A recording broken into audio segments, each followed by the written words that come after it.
Hi everyone, কেমন আছো সবাই? আশা করি ভালো আছো। টিএস ম্যাথ ক্লাসে তোমাদের সবাইকে স্বাগতম। আমি আজকে আলোচনা করব অ্যাবস্ট্রাক্ট অ্যালজেব্রা বইয়ের প্রথম অধ্যায়ে বেশ কিছু গুরুত্বপূর্ণ ম্যাথ নিয়ে। চলো দেখা যাক। দেখো, আমি একটা গুরুত্বপূর্ণ ম্যাথ নিয়ে নিয়েছি। সমস্যা 5। দেখো, প্রমাণ করো যে অনুসমতা মডুলো 3 অর্থাৎ অনুসমতা 3 মডুলো 3 জেড এর সমতুল্য সম্পর্ক। সমতুল্য সম্পর্ক হতে লাগলে আমাদের তিনটা শর্ত পূরণ করে কিনা আগে দেখতে হবে। প্রথম হচ্ছে আর্থিক সম্পর্ক, প্রতিসম, আর হচ্ছে অনুবর্তী সম্পর্ক বা সংক্রমী।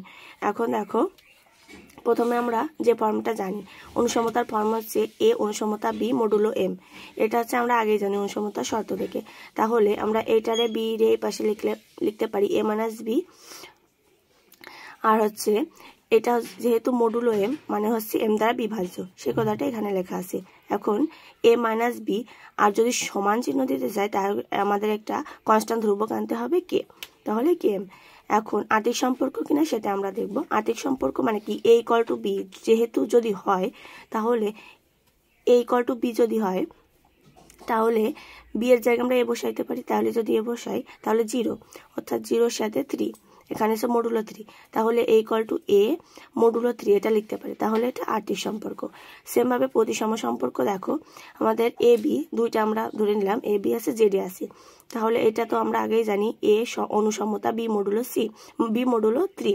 এখন বি মাইনাস এ মানে 3 দ্বারা বিভাজ্য, সেটা লিখছি। আর এখন এ মাইনাস বি আছে 3, কনস্ট্যান্ট একটা কে আসবে 3 কে যদি জেডে থাকে তাহলে মাইনাস কেও আমাদের জেডে থাকবে। সেমভাবে আমরা এখানে একটা মাইনাস গুণ করেছি, মাইনাস গুণ করলে বি মাইনাস এ আর 3 এখানে মাইনাস কেও জেডে আছে, তাহলে লিখতে পারি B equal to A modulo 3।